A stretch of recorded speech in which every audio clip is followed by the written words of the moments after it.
Bismillahirrahmanirrahim. Assalamualaikum warahmatullahi wabarakatuh. Waalaikumsalam warahmatullahi wabarakatuh. Salam kedaulatan rakyat. Salam kedaulatan rakyat.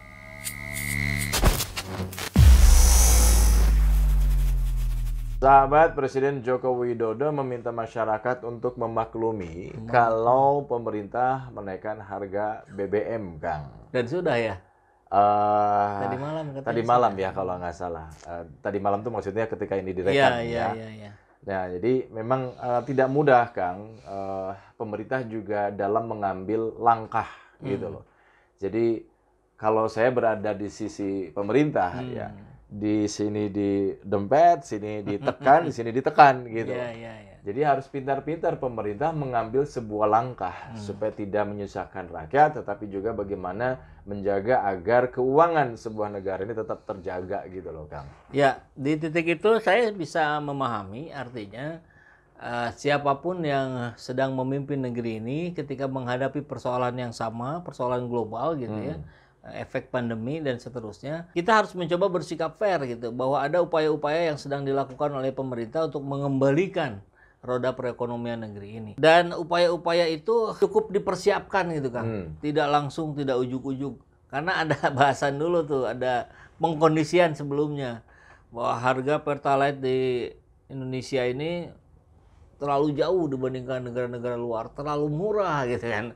Nah itu kan untuk membenarkan ucapan Pak Jokowi barusan ketika meminta rakyat memaklumi. Saya kira kita bisa memaklumi ketika cara pendekatannya benar, enak, bisa dipahami oleh rakyat.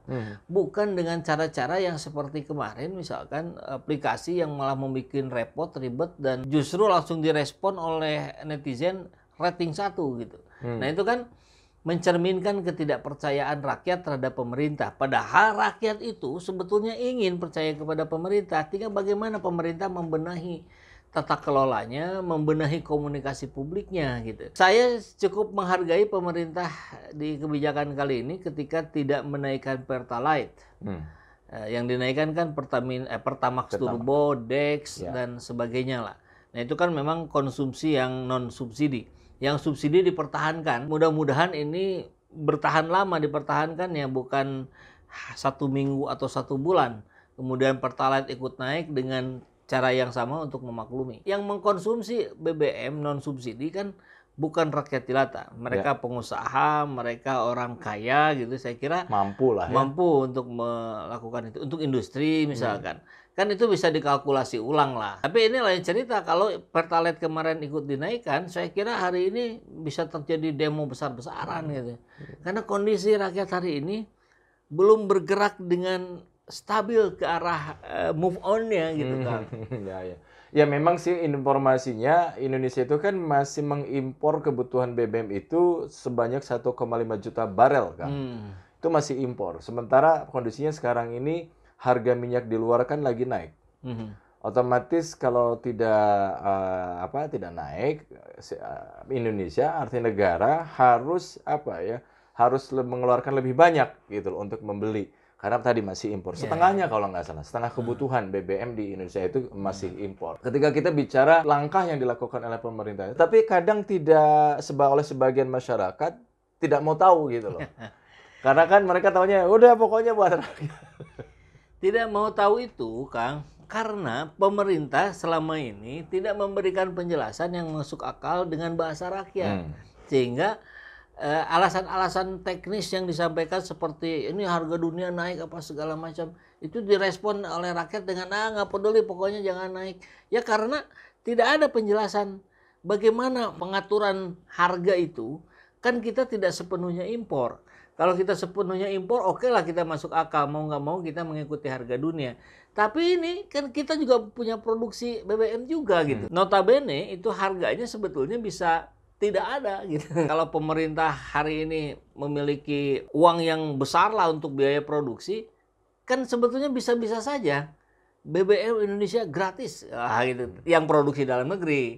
Karena kan itu kandungannya dari dalam tanah Indonesia. Hanya proses pengolahannya saja yang menjadi berbentuk biaya rupiah itu gitu. Nah, artinya sebetulnya di sisi lain kan bisa ditekan seminimal mungkin ketika itu produksi sendiri hanya biaya pengolahan. Pasti nanti kaitannya dengan kan kita tidak bisa keluar dari regulasi yang disepakati dunia. Ada harga dunia yang ditetapkan. Nah, barulah itu harusnya kemampuan para penguasa berkomunikasi dengan bahasa rakyat. Bagaimana itu bisa dijelaskan pada para ojek, gitu, pada para ojol, pada para pengguna untuk pertanian. Kan lucu juga, Kang. Ada video saya temukan tempo hari. Dia mau beli apa ya? Mau ngisi traktor. Itu kan pakai Traktor yang bajak itu. iya, itu kan pakai ini ya, solar ya. Iya. Pas mau beli solar, ya gitu sama dipersulit apa ini ya. Karena nggak bawa motor atau mobilnya gitu. Bawa jeriken. Itu dipersulit oleh SPBU-nya gitu. Akhirnya dia beli apa? Dex. Yang mahal luar biasa itu. Nah, ada ketidaksiapan sarana dan prasarana dari pihak penguasa ini. Iya, kembali lagi ke awal, memang pemerintah di sini kan menjaga agar kas keuangan negara tetap bisa dijaga dengan baik gitu loh. Logika berpikirnya kan selamanya tidak mungkin kalau harus mensubsidi begitu. Logika berpikirnya. Bagus ketika sebuah negara itu nggak ada subsidi lagi. Ya, kalau negaranya sudah berhasil mensejahterakan rakyatnya. Nah, kalau belum ya konsekuensinya subsidi. Subsidi terus ya. Dan jangan sampai Indonesia menjadi seperti Sri Lanka. Ya, ya. Kan ini yang mengerikan. Sri Lanka jatuh, itu bisa dikatakan seperti itu ya, walaupun katanya tanggal 13 baru mau mengundurkan diri. Itu dipicu dengan hutang yang terus membesar. Berapa hutangnya? Kurang lebih 731 triliun. Ya. Indonesia 10 kali lipatnya lebih besar. 7.000 triliun Indonesia. Dan negara-negara yang dikategorikan bangkrut, itu semuanya hutangnya jauh di bawah Indonesia. Bahkan kalau diakumulasikan Sri Lanka dan beberapa negara lain yang jatuh karena hutang, itu masih besaran Indonesia. Nah, tapi mungkin kan lain ceritanya. Kalau Indonesia punya cadangan yang lebih besar, ekspor masih jalan. Kalau Sri Lanka yang hanya mengandalkan pariwisata, kan pariwisatanya ambruk karena pandemi, ya ikut ambruk semuanya gitu. Nah, ini berbeda cerita. Tapi kan jangan juga dibedakan terlalu jauh. Kita harus berpikir antisipatif. Pemerintah Indonesia harus melihat apa yang terjadi di negara-negara lain, karena efek komunikasi yang begitu transparan hari ini, yang begitu terbuka ini memudahkan adanya pengaruh-pengaruh antar negara. Kejatuhan negara di sisi ini bisa mempengaruhi kejatuhan negara di tempat yang lain. Kita tidak ingin itu terjadi. Ya.